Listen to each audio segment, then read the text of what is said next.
Some people do not need to yell, do not need to threaten you, and yet they still make you feel guilty, make you feel like you are the one at fault, and then quietly do what they want. Have you ever felt this before? You did not want to agree, but in the end you still nodded yes. You knew you were being pressured, but you could not point out exactly what they had done. And the scariest part is, after all of it, the one who ends up exhausted, tormented, blaming themselves is you. Manipulation does not always come in the form of aggression. It often begins with words that sound very familiar, very soft, very normal. On the surface, they seem harmless, but underneath each one is control, psychological steering, and the slow bending of your boundaries. The Stoics saw through this a long time ago. They understood that what steals a person's freedom is not only chains on the outside, but also the words that slip into the mind and make us doubt ourselves. Epictetus once reminded us, "It is not things themselves that disturb us, but our opinions about them." And a manipulator always knows how to interfere with the way you see things. They do not twist your arm, they twist your thinking. They do not give direct orders, they make you walk willingly into the trap they already set. This video is here to expose the phrases fake people often use to control you. In love, in family, at work, and even in the relationships that seem the closest. Because the truth is, if you do not recognize them early, you will end up living according to other people's expectations while believing it was your own choice. So stay until the end, because there is a very good chance one of these lines is something you have been hearing for years without ever realizing it has been quietly controlling you. 1. If you really cared, you would...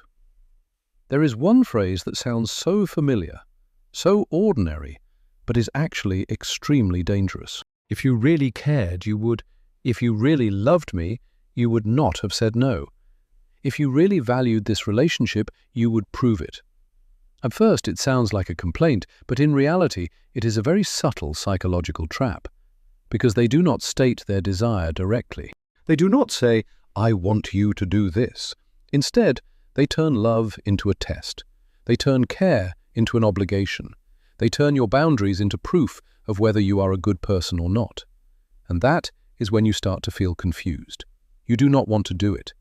But if you refuse, you are afraid of seeming cold-hearted. It does not feel right, but you worry people will think you are selfish. You start doing things you never wanted to do just to prove that you are a decent person. That is the moment you are being controlled. The Stoics saw this very clearly. Marcus Aurelius once wrote, "You have power over your mind, not outside events. Realize this, and you will find strength." If every time someone questions your feelings, you panic and rush to prove them, then they already have the reins to your emotions. In modern life, this phrase shows up everywhere. In love, "If you really love me, you should drop everything and put me first." In friendship, "If you really see me as your best friend, you have to take my side no matter who is right or wrong." In family, "If you really love your parents, you should live the way we want you to." It may sound emotionally convincing, but that does not mean it is reasonable. Real love does not force. Real care does not need to follow someone else's script, and mature people do not use love as a bargaining tool. So what is the real-life lesson here? When you hear a line like this, do not react right away from guilt. Pause for a few seconds and ask yourself, is what they want me to do actually right? Or are they using my fear of being judged to push me into submission? You can answer very calmly. Caring does not mean I have to agree to everything. I still value you, but I'm not choosing this. Your feelings are real, and so is my decision. It sounds simple, but trust me, that is a huge step in growth, a huge one, because from that moment on, you are no longer living to pass tests other people created for you. You are starting to live by your own principles. And this is only the first phrase. The next one is even more dangerous, because it makes you question your own memory, your own perception. 2. You're overreacting. You're overreacting. It is not even that serious. Why are you so upset? You are too sensitive. You are blowing this way out of proportion. Oh, this is one of the most deeply damaging things someone can say. Not because it is loud, but because it quietly invalidates your emotions. You are sad. They tell you that you are making a big deal out of nothing. You are hurt. They tell you that you are weak. You are trying to talk about what made you uncomfortable, and instead of listening, they immediately try to correct your feelings. And then what happens? You start doubting yourself. Am I really too sensitive? Am I making this bigger than it is? Maybe I am the one who is wrong. That is a very common form of manipulation, making you stop trusting your own emotional experience. The Stoics do not teach us to deny emotion. That is a huge misunderstanding. Stoicism is not emotional numbness. Stoicism is looking directly at your emotions, without letting them drag you blindly. Epictetus once said, "First say to yourself what you would be, and then do what you have to do." A healthy person will ask, "What exactly upset you? I want to understand how you feel." But fake people, people who want to control you, they ignore the content and focus only on making you feel like your reaction is the problem. At work, your boss gives you an unreasonable task, you speak up, and they say, "You are way too tense." In a relationship, your partner keeps breaking promises, you finally say something, and they reply, "You are always so negative." In the family, you try to protect your boundaries, and they say, "You are grown up now, but still acting like a child." Do you see it? The issue is no longer their behavior. The issue gets redirected toward whether your emotions are acceptable or not. This is what you need to remember. Your emotions do not need anyone else's permission to exist. You may need to reflect on how you express them, yes, but you are not allowed to erase your own feelings just because someone finds them inconvenient. How do you apply this in real life? When someone says you are overreacting, do not jump into an argument. Separate two things. One, your emotions are real. Two, the way you handle them may need more calm. You can respond like this. Maybe the way I expressed it was not perfect, but what I feel is real. I'm trying to talk about what makes me uncomfortable. Please do not brush it aside. You do not have to agree, but do not deny my experience. This is how mature people hold on to themselves, not by yelling, not by falling apart, and not by staying silent and swallowing it, but by standing still, and very steady. And then there is another kind of person who goes even further. They do not just deny your feelings, they use truth as an excuse to teach you that you should be grateful even for the pain they cause. 3. I'm just being honest. I'm just being honest. I am just blunt, not fake. Other people will not say it, but I will, because it is good for you. Sound familiar? At first, you think you are receiving sincere feedback, but the more you listen, the more it hurts. Not because the truth is hard to hear, but because of the way they use truth like a knife. Fake people love hiding behind the word honesty, because once they label what they said as just being honest, they make it harder for you to push back. If you feel hurt, they say you cannot take feedback. If you react, they say you are immature. If you distance yourself, they say you cannot handle the truth. That is not honesty, that is cruelty in disguise. Seneca once wrote, "Wherever there is a human being, there is an opportunity for kindness. Wherever there is a human being, there is a chance to be kind." The truth does not have to be sweet, but it should have a constructive purpose. If a comment only makes you feel smaller, more insecure, more confused, without opening any better path for you, then it is no longer honesty, it is control. Control through tearing down your sense of worth. Here are some real examples. A friend says, "You look terrible. You have gained a lot of weight. I am just being honest." A partner says, "There is nothing special about you. No one but me would put up with you. I'm just telling you the truth so you wake up." A co-worker says, "You are not capable enough. Stop aiming so high." I am just blunt. What is the common feeling in all of that?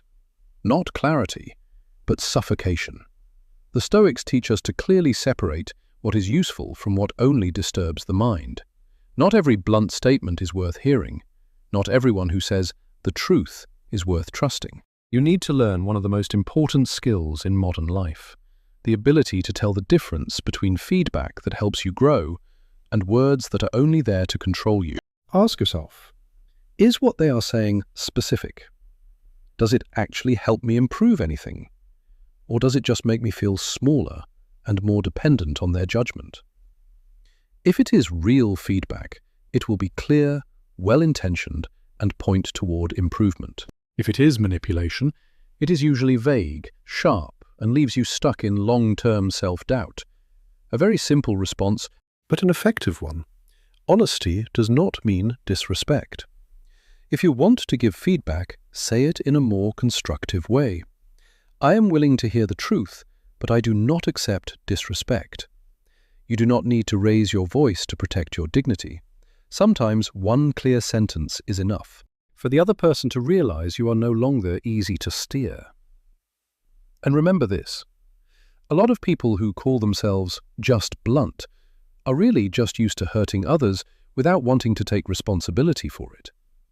But there is another phrase that is even more poisonous. It does not just make you insecure, it makes you feel indebted to the very person who is hurting you. Born?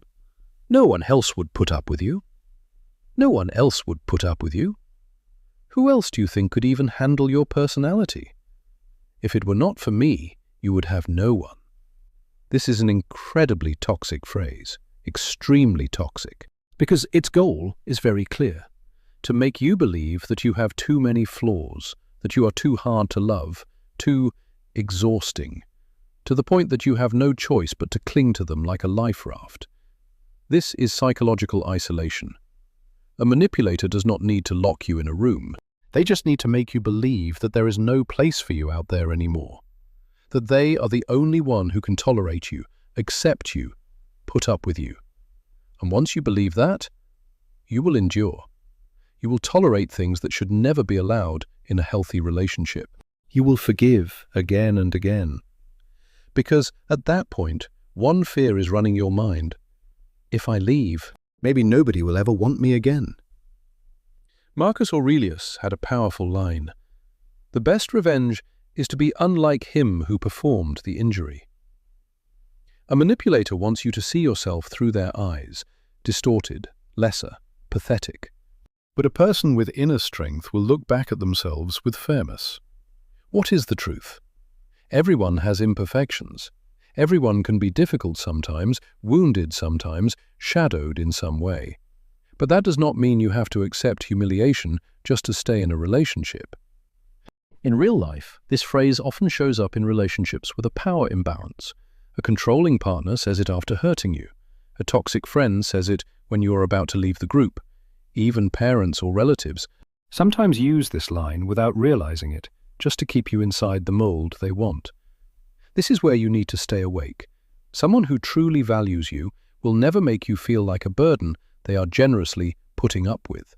They may give feedback, they may feel tired, they may need distance, but they do not use your worth as a tool to tie you down. So here is the practical lesson. When you hear this phrase, instead of panicking, translate it into what it really means. I want you to feel powerless, so you will not leave me. Once you understand it correctly, it will hit you with much less force. You can respond, if a relationship survives only through contempt, then it is not worth keeping. I do not need anyone to put up with me as some kind of favor. The right person will not use their presence as a threat against me. Trust me, a lot of people stay in draining relationships for one reason only. They have heard this phrase for too long. So long that they started believing it was true. But it is not over yet. There is another phrase that is even more subtle. It sounds like an apology, but there is not a single ounce of real responsibility inside it. 5. I'm sorry you feel that way. I'm sorry you feel that way. I'm sorry you see it that way. I'm sorry if that upset you. Sounds like an apology, right? But look more closely. This is not, "I'm sorry I did that." This is, "I'm sorry you have feelings." What does that mean? It means the focus is no longer on their behavior. It gets shifted onto your reaction. They do not admit fault. They just politely dodge responsibility. This is one of the most confusing forms of manipulation, because it sounds soft enough that it is hard to challenge, but it is empty enough that there is no real repair in it at all. The Stoics placed enormous value on personal responsibility. Epictetus said, "It is impossible for a man to learn what he thinks he already knows." A person who cannot admit their own wrongdoing will not change. They will only change the wording so you stop pressing the issue. For example, you say, "You hurt me when you disappeared for 3 days without any explanation." They reply, "I'm sorry you feel that way." It sounds humble, but in reality, that sentence dodges the entire problem. There is no acknowledgement. There is no attempt to make it right. There is no commitment to change. It happens at work too. You point out that a co-worker pushed responsibility onto you. They say, "If that made you uncomfortable, I'm sorry." No, that is not an apology. That is someone playing polite so they can escape accountability. A real apology has bafeng. What I did, how I understand it affected you, what I will do so it does not happen again. If those parts are missing, then it is just sound, not remorse. This matters a lot in modern life because so many people stay trapped in cycles of hurt just because of these kinds of apologies. When you hear this phrase, do not soften right away just because the tone sounds gentle. Look at the structure of the words. You can respond, "I need you to understand that the issue is not just my feelings, but the behavior that caused them." If you want to apologize, be clear about what you are taking responsibility for. I appreciate polite words, but I need clarity. This is not being difficult, this is maturity. Because a mature person is no longer soothed by words that only sound nice. They look at the substance. And what is the substance of a fake person? They are very good at acting like everything is fine, when in truth, they have no intention of changing. But wait, there is one phrase that can break you down even faster than fake apologies, because it goes straight for the human fear of abandonment. So, after all I've done for you, after all I've done for you, how could you treat me like this? After everything I've sacrificed for you, this is how you repay me? This is the weapon of emotional debt. Manipulative people love bringing up their sacrifices, not to share, not to open up, but to turn kindness into an invoice. And once you believe you owe them, it becomes very hard to say no. This happens in so many Asian families, so many romantic relationships, and so many long-term friendships. Someone keeps reminding you of everything they have done for you, and then uses it as leverage to make you obey, submit, or fall in line.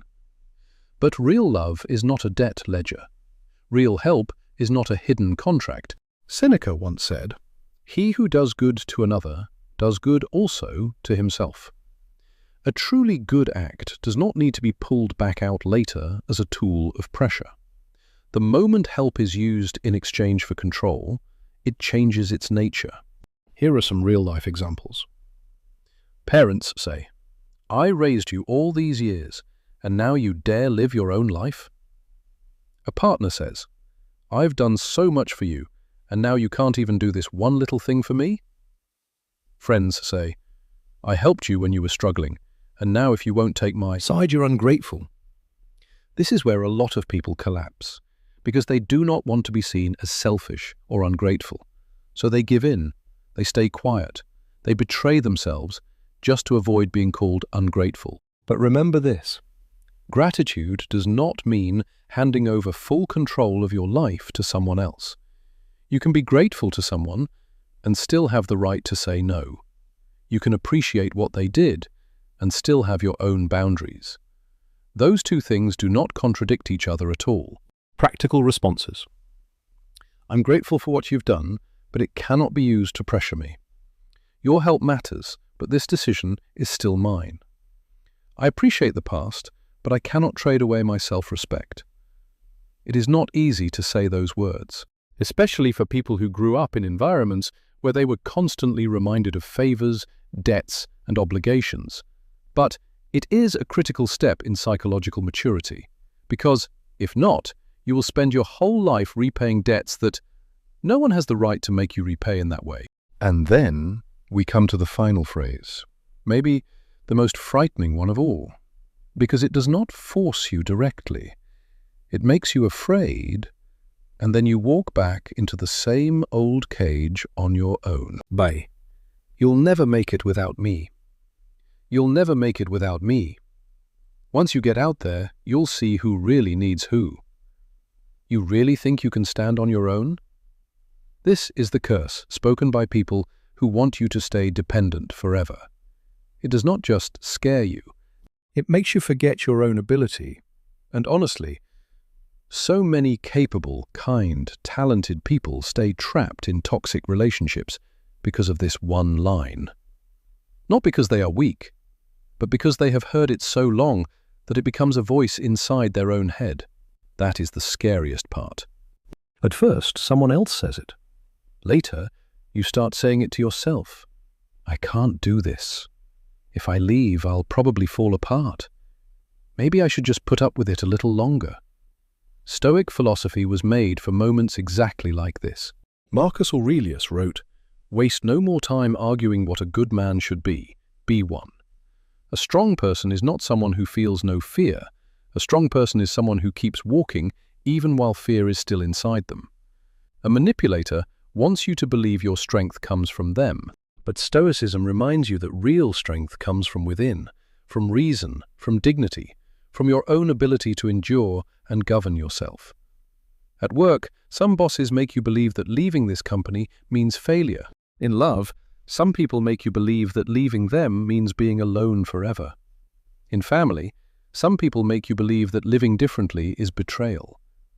But think about this carefully. If you were truly as useless as they say, why would they work so hard to keep you? If you truly had no value, why would they keep trying to diminish you? The answer is painful, but true, because they know you can survive if you wake up, and that scares them. So what is the practical lesson here? Every time you hear words that make you feel smaller, more dependent, more helpless, stop. Write down the things you have already survived without them, the times you got back up on your own, the skills you have, the other people who still value you, the inner qualities in you that never disappeared. Do not spend too much time arguing with someone who wants to crush your spirit. Rebuild the evidence of your own capability. You can answer very slowly, very clearly, maybe it will be hard when I leave, but hard does not mean impossible. I do not need to know everything right now in order to start protecting myself. I would rather learn how to stand on my own than live forever in dependence. That is the Stoic spirit. Not loud, not flashy, but strong all the way to the root. And those are the bay phrases fake people often use to control you. If you really cared, you would. You're overreacting. I'm just being honest. No one else would put up with you. I'm sorry you feel that way. After all I've done for you, you'll never make it without me. They sound like just words, but no, they are not just words. They are tools. Tools that make you feel guilty. Tools that make you doubt yourself. Tools that make you smaller. So other people can control you more easily. And what hurts the most? A lot of the time we do not realize we are being controlled until we no longer know which voice is really our own. Stoicism does not teach you to become cold toward the world. Stoicism teaches you to stay awake to what is entering your mind. It teaches you to protect the last clear part of your reason when your emotions are being manipulated. It teaches you to remember that kindness is not the same as submission, and being a good person does not mean allowing others to step over your boundaries. Maybe after this video, one person will come to mind, one relationship, one sentence that haunted you for a long time. And maybe, for the first time, you name it correctly. Not love, not care, but control. Sometimes just naming the problem correctly is already the beginning of your way out. There is something I really believe. A lot of us do not lose because we are weak. We lose because we have become too used to doubting ourselves, used to being led, used to being made to feel guilty, so used to it that it starts to feel normal. But no, it is not normal. A relationship that constantly makes you shrink, constantly makes you explain yourself, constantly makes you prove your worth. Maybe it was never a place of peace to begin with. So, if today you realize that you have been trapped in words like these, do not rush to blame yourself. Really, do not rush to blame yourself. What matters more is that from this moment on, you are starting to see more clearly who is sincere with you and who only wants to keep you inside the emotional cage they built. If this video spoke to you, leave a comment and tell me which phrase you have heard the most, or which phrase woke you up the most today. I truly want to read them, because sometimes one person's story wakes up many others. And if you enjoy this kind of content, deep lessons from Stoic philosophy to help you stay grounded in relationships and in modern life, subscribe to the channel Stoicism for Modern Men, because maybe real growth begins the moment we stop letting other people define our emotions, our worth, and our life. And you, out of these phrases, which one is the most dangerous? Or more frightening than that, is there one you are still hearing every day, from someone else's mouth, or from inside your own mind?